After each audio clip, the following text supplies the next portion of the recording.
Olá, boa tarde, o TPM está começando, hoje a gente está num lugar diferente aqui, você já pôde perceber que a gente está em volta de muitos vinhos e é esse universo que a gente vai desvendar junto com você. A gente vai saber que prato harmoniza melhor com um bom vinho, a gente vai descobrir tudo sobre esse assunto. Fica aqui com a gente que o TPM hoje está uma delícia.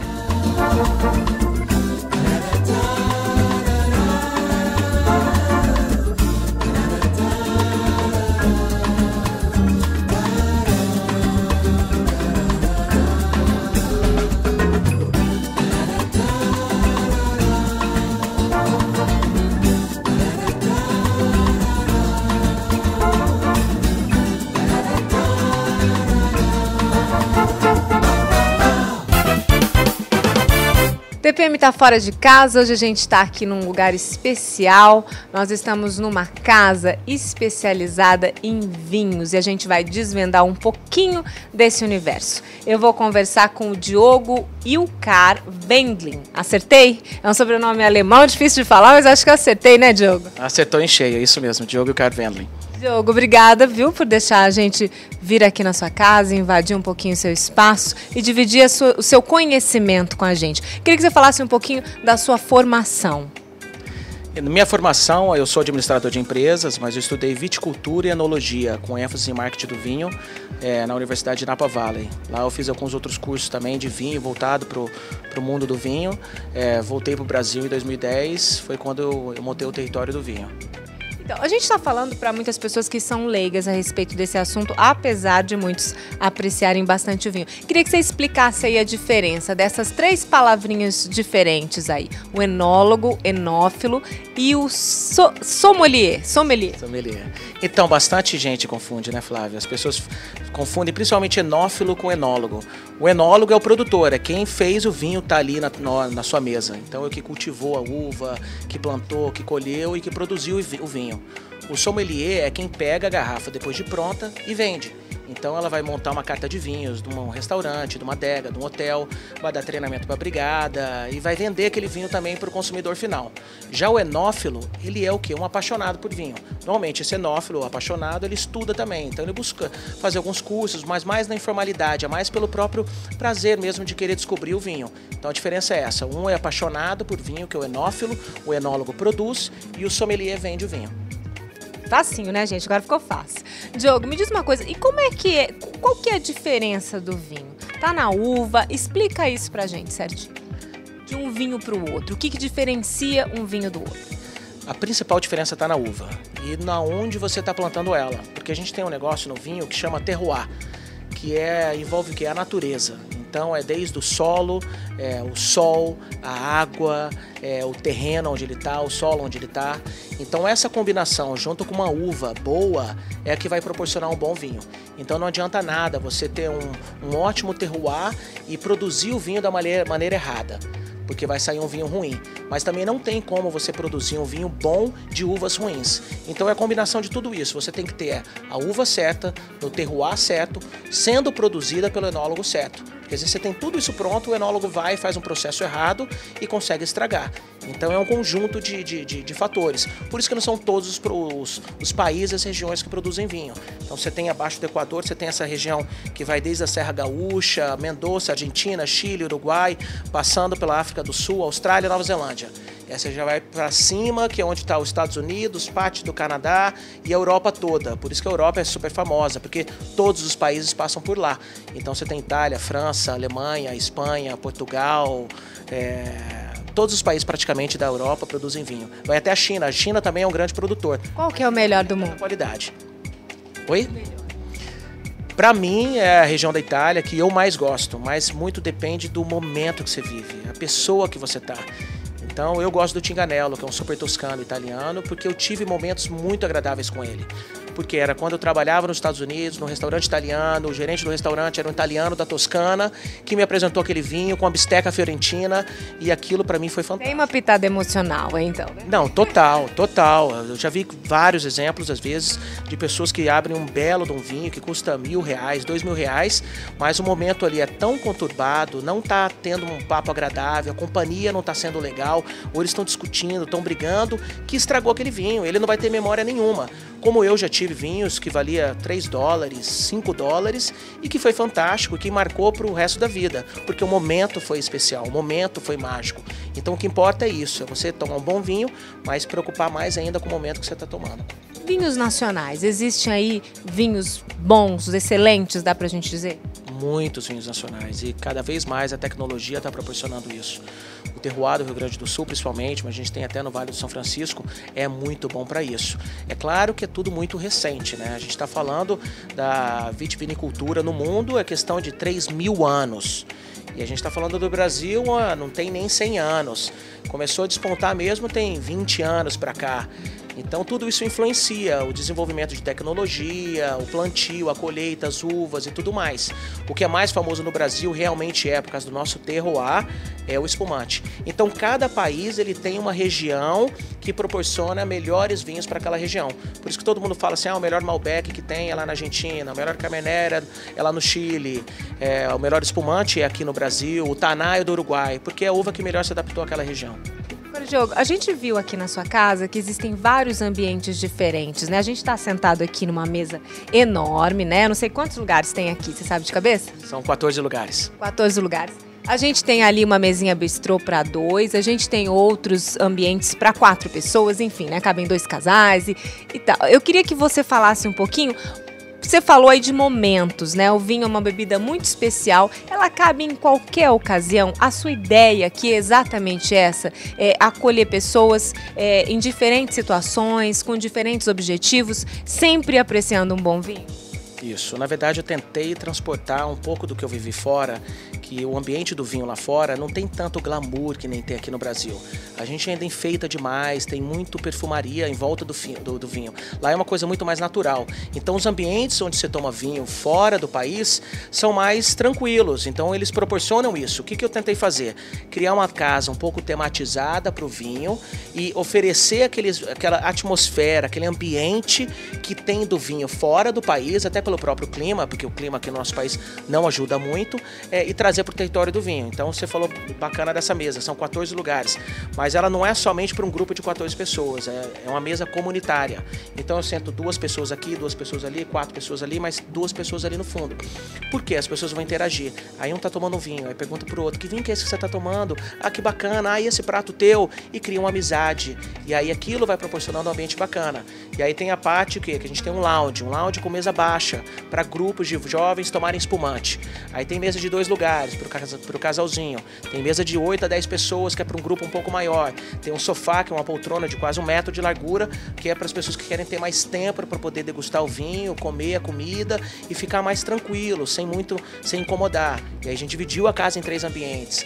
Para poder ter isso, tem a área da lareira, que é muito bacana. E aí tem uma imagem de uma vinícola, para a pessoa se imaginar na França, na Itália, tomando todo um clima mesmo. Criando aquele clima, com a lareira, aí tem a parte do deck, aí tem o bar. O bar é todo aberto, com gelo dentro para a pessoa se servir.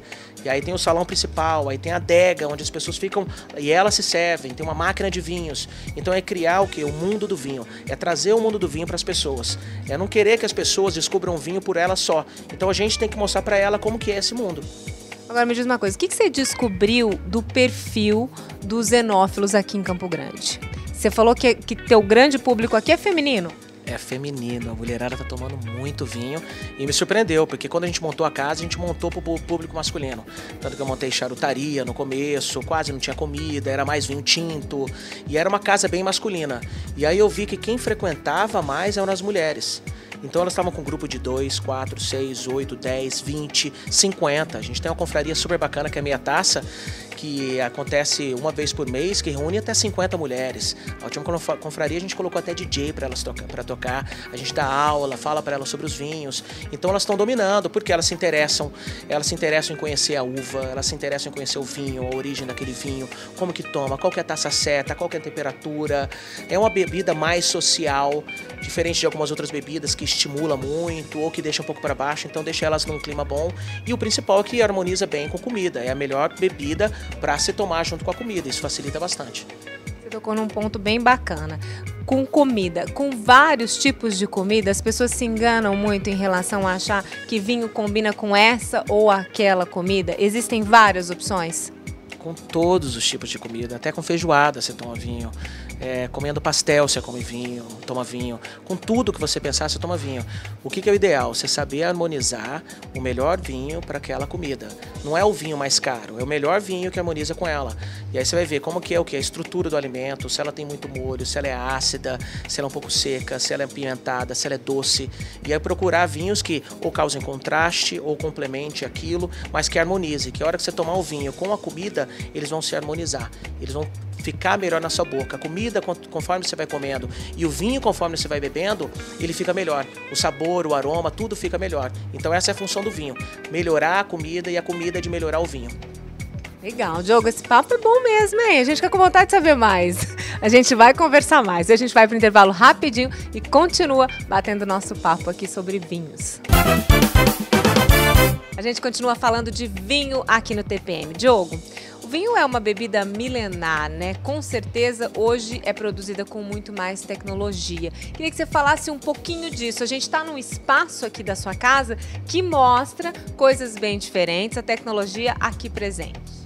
O que é engraçado porque vai na contramão do que todos desejavam para o vinho, que é poder influenciar muita tecnologia com medo que mudasse até as propriedades do vinho ou a forma como ele é apresentado. Eu sou totalmente a favor da tecnologia, porque hoje a tecnologia, se ela é empregada da maneira certa, ela aproxima as pessoas do vinho.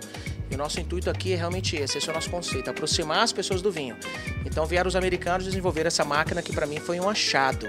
Antes de você falar dela, na produção mudou alguma coisa? Assim, o que a gente pode falar em termos de tecnologia na produção do vinho hoje? Não, mudou completamente. Antigamente eles usavam, as leveduras eram selvagens, eles colocavam dentro de tanques de madeira, ou então de barros, aquelas coisas bem rudimentares, não tinham controle de temperatura, de higiene da própria vinícola, então ela era passiva de acontecer infecção, bactérias, prejudicar todo o vinho, então o controle era muito mais complexo, muito mais difícil. Hoje é tudo controlado computadoramente, então a filtragem do vinho, a forma como ele é engarrafado, que coloca a rolha, que coloca o rótulo, a hora que encaixa ele, tudo que é feito é com mais modernidade e isso só facilitou a vida para todo mundo. Além de ter garantido mais qualidade, evidente. Com certeza. Então vamos mostrar agora sim o que é essa máquina aqui diferente, que a gente achou no primeiro momento que era só uma coisa de climatização mesmo, para manter a temperatura, não tem nada a ver, né? Esse daqui é o meu brinquedinho, todo mundo tem o seu, esse aqui é o meu. Ela chama Wine Station, uma máquina americana lá da região de Napa Valley, que eu já conhecia quando eu morava lá. E eu tinha o intuito de trazer para cá, demorou um bom tempo porque ela custa bastante. E o que ela faz? Aqui dentro tem um tanque de argônio ou nitrogênio. Eu vou abrir, vamos ver se vocês conseguem ver lá. Mas lá no fundo tem um tanquezinho. Aquele tanque que é o argônio, ele é um gás tipo nitrogênio. O gás, ele entra dentro da garrafa e aí ele tira o oxigênio.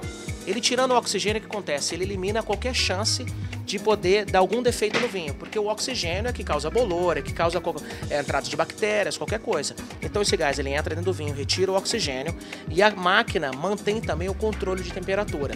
Então ela sempre fica na faixa dos 16 graus, que é um ambiente perfeito. Então para você ter e conservar um bom vinho, você tem que ter o quê? Controle de temperatura, não pode ter trepidação, então ela tem as molas nos pés dela que não causa trepidação e você tem que retirar o oxigênio dela. Então ela faz isso. Esse gás que é injetado nela é o mesmo usado na produção de vinho.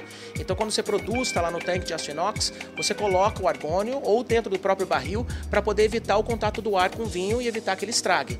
E aí o que acontece? Nela você tem um cartão que a gente chama de Smart Card.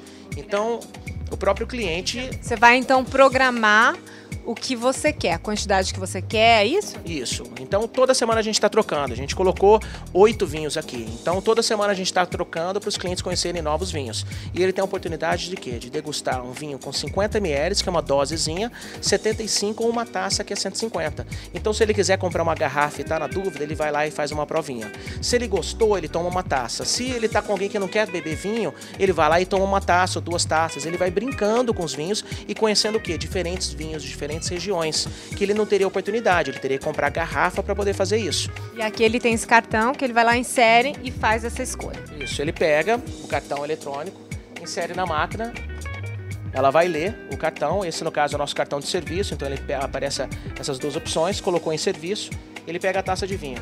Colocou a taça de vinho, ele coloca embaixo, aqui desse bico, e aperta qual que é a quantidade que ele quer. Eu vou colocar aqui 50 ml. Apertei, o vinho sai e o gás sai junto. Então, na verdade, o oxigênio sai e o gás entra dentro da garrafa.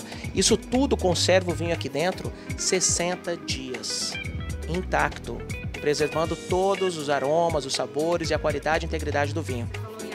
Aqui, você falou em aroma, a gente já sentiu. Eu não entendo muito de vinho, você já percebeu, mas assim, a gente sente, não tem como não apreciar, né? Não, é muito bacana. Então isso ajudou a gente bastante, porque aproximou mais ainda as pessoas do vinho, principalmente essa questão de tomar em taça, que é uma cultura que tem nos Estados Unidos e na Europa muito forte, que no Brasil está começando. Existem hoje bares especializados apenas em vinho em taça aqui no Brasil, com 20 dessas máquinas. Então isso é fantástico. Outra coisa que ajudou bastante foi o quê? A implementação do iPad como carta de vinhos. Porque é muito complexo você fazer a operação de uma carta de vinhos. Tem hora que acaba o vinho, tem hora que você não tem ele, você não consegue dar opinião para todos os clientes o tempo inteiro, você depende do sommelier, o sommelier ele consegue estar numa mesa apenas, enquanto você tem mais 20 mesas que você não consegue estar. E aí foi desenvolvido esse aplicativo onde... E o cliente de vinho, ele é meio exigente, ele quer saber detalhes, né? Ele exige um pouco dessa atenção, ele é meio, vamos colocar assim, exigente. Muito exigente. E ele é até meio desconfiado, né? Então, a hora que você vende o vinho, o sommelier vende, ele acha que você está tentando empurrar o vinho mais caro para ele, o que não é verdade. E eu sempre falo, vai num restaurante, busca o sommelier. E fala, olha, eu estou disposto a gastar R$50 no vinho, eu quero um vinho branco para poder comer com o meu peixe, e eu quero que você me dê o melhor vinho por R$50. Passa a bola pro sommelier. Ele é o responsável por fazer isso. Eu tenho R$70. Existe, né, Diogo? Existe vinho bom em vários preços, né? Com certeza disso. Não existe isso daí que vinho bom tem que ser vinho caro. É claro que tem uma certa faixa. Então eu acho que a faixa do vinho de R$100 são vinhos muito bons. Nos Estados Unidos a gente sempre aprendia e falava isso, e até o próprio Robert Parker, que é um grande crítico de vinhos, ele fala que vinho acima de $100 já é quase que imperceptível você saber a diferença dele entre qualidade ou não. Então você trabalhar com vinho de até $100, você trazer para o Brasil seriam uns R$250, são os vinhos que realmente você vai ter muita qualidade. Então dá para você ficar mais ou menos nisso, mas também uma escadinha. Então você tem que começar com vinho mais barato, até para você apurar o seu paladar, e aí você vai conhecendo tanino, acidez, estudando a região, como que é, porque senão não adianta nada. Se você não conhece do vinho, tomar um vinho caro é perder dinheiro, é jogar dinheiro fora. Então você vai tomando vinho barato e conforme for, você vai subir na escadinha até você conseguir chegar e tomar vinhos mais caros. Bacana, olha que dica, gente, genial, né? Mostra um pouquinho essa carta aqui pra gente, então, como é que ela funciona. Aqui ele vai ter todas as informações que ele teria que perguntar pro sommelier, é isso? Isso, aqui ele tem tudo, ele tem desde o cardápio, carta de drinks, sobremesa, sobre estabelecimento, tudo que precisar. Mas vamos aqui na carta de vinho. Na carta de vinho, a hora que você entra nela, você tem várias opções. Sugestão do sommelier, mais bem avaliados. O mais bem avaliado não é o que a gente avalia, são o que outros usuários avaliam. Então, por exemplo, alguém vem aqui na casa, não só em Campo Grande, esse aplicativo tem em outras cidades do Brasil, e tomam algum vinho, avaliam ele com nota 1, 2, 3, 4, 5, são as estrelinhas, ele vai ser compartilhado com todo mundo em todo o Brasil. Aí você tem os últimos degustados, você separa ele por país, por tipo de vinho, por uva, por preço, por vinícola, você traça o seu perfil de vinho, você consegue colocar, eu gosto de chocolate, de madeira e de morango, e aí eu quero gastar até R$50. Ele vai lá e começa a pesquisar vinhos com essas características e chega no vinho ideal para você. Então ele é bacana que ele funciona como se fosse um sommelier e a opinião de outros usuários falando para você o que eles acharam. Então é muito mais legal. Completo mesmo, a escolha é sua, né? Com certeza. Agora eu vou pedir para você mostrar aqui pra gente, aproveitar a sua adega aqui, mostrar alguns vinhos e falar deles, alguns que você gosta muito. Indica pra gente aí, Diogo. Bom, eu gosto de separar a adega por país. Tem vários tipos de separação por adega. Você pode segmentar por tipo de uva, ou por intensidade de corpo, ou vinho jovem, alegre. Eu já vi de muita coisa. Eu gosto muito de país. E aí eu sempre coloco do corpo, que é um vinho mais leve, tipo um Pinot Noir, que é bem levezinho, até vinhos mais encorpados que vão no Cabernet. Então aqui a gente já está chegando próximo da Argentina. Então a gente está aqui em Mendoza. Esse daqui é o 505 da Casarena, que é um Cabernet Sauvignon. O Cabernet ele é considerado o rei das uvas. Então é isso. O universo do vinho é bem bacana, porque tem muitos tipos de vinho. Você tem os vinhos brancos, tem os vinhos rosés. Bom, agora, gente, a gente vai ter que fazer uma pausa para ir pro intervalo, mas depois a gente volta falando desse vinho rosé que o Diogo disse pra gente. Já, já.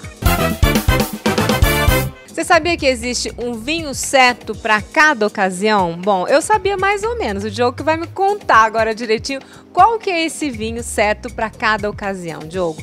Vamos lá, a gente separou 3 aqui. Você vai falar, inclusive, das taças certas também, né? Vamos começar por esse aqui da pontinha?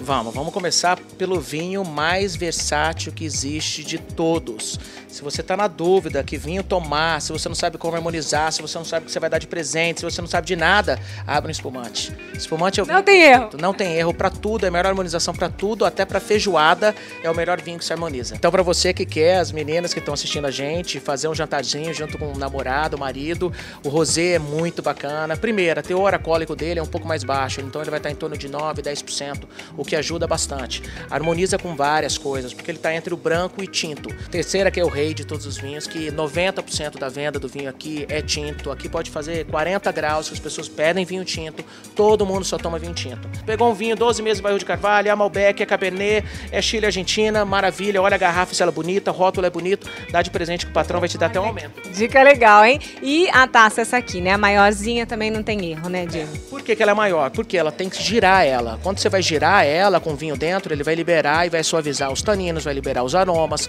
vai melhorar a acidez, então ele vai equilibrar. E ele precisa de fazer isso para poder soltar o álcool dele e equilibrar. Muito vinho, quando você abre ele, toma, ele não desce bem. A hora que você começa a girar ele na taça, oxigenar ele começa a ficar mais fácil. Outro segredinho. Agora eu quero que você fale rapidinho, vocês estão mudando de cardápio depois de 1 ano, queria que você falasse disso. Vários pratos mudando, com exceção de um aí. Vários pratos mudando, a gente trouxe a consultoria do Paulo Kotzen, que é um chefe de cozinha de São Paulo, então a gente vai trabalhar com uma culinária clássica italiana, explorando muito o centro-norte da Itália, focado muito em Toscana e Piemonte. Então a gente tem desde estinco de cordeiro, que é a canela do cordeiro com a batata trufada, até a cotoleta de milanese, que é um porco, um filé de porco empanado e servido com limão siciliano, e até o clássico que a gente não teve como tirar, porque é campeão de vendas, que todo mundo adora, que é o nosso risoto pantaneiro. E a gente vai ver essa receita agora com exclusividade, olha só.